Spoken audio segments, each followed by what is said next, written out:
भारत के छेद वाले सिक्कों की प्यारी कहानी। एक पैसा। ब्रिटिश भारत का सबसे मशहूर सिक्का एक पैसा 1943 से 1947 के बीच राजा जॉर्ज षष्ठम के शासनकाल में ढाला गया था। इसे तांबे की बचत करने के उद्देश्य से बीच में छेद वाला बनाया गया था।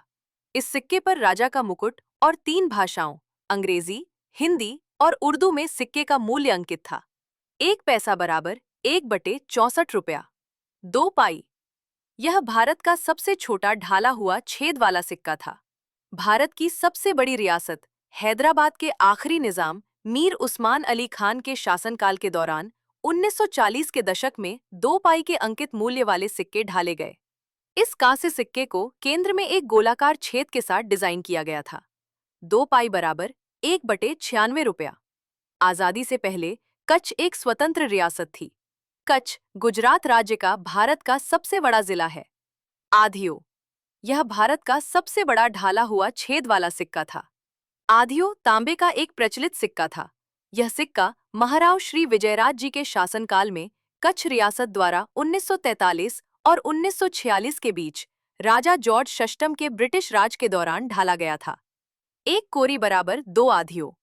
पायलो।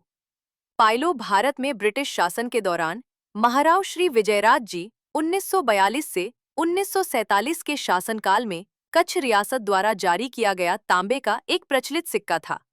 इसके केंद्र में एक गोलाकार छेद होता है। एक कोरी बराबर 4 पायलो। ढबू। ढबू कच्छ रियासत द्वारा जारी किया गया तांबे का एक प्रचलित सिक्का था, जिसके केंद्र में एक छेद होता था।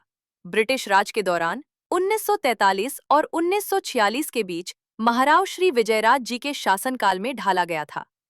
एक कोरी बराबर 8 ढबू। जय हिंद ढबू। जय हिंद ढबू महाराजा मदन सिंह जी द्वारा जारी किया गया सिक्का है।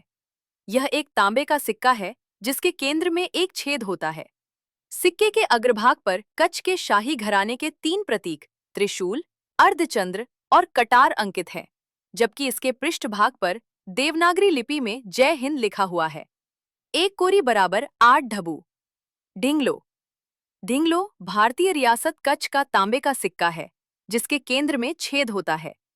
इसे ब्रिटिश राज के दौरान 1942 और 1948 के बीच महाराजा श्री विजयराज जी के शासनकाल में जारी किया गया था। एक कोरी बराबर 16 ढिंगलो। छेद वाले सातों भारतीय सिक्कों की प्यारी कहानी समाप्त हुई। जय हिंद।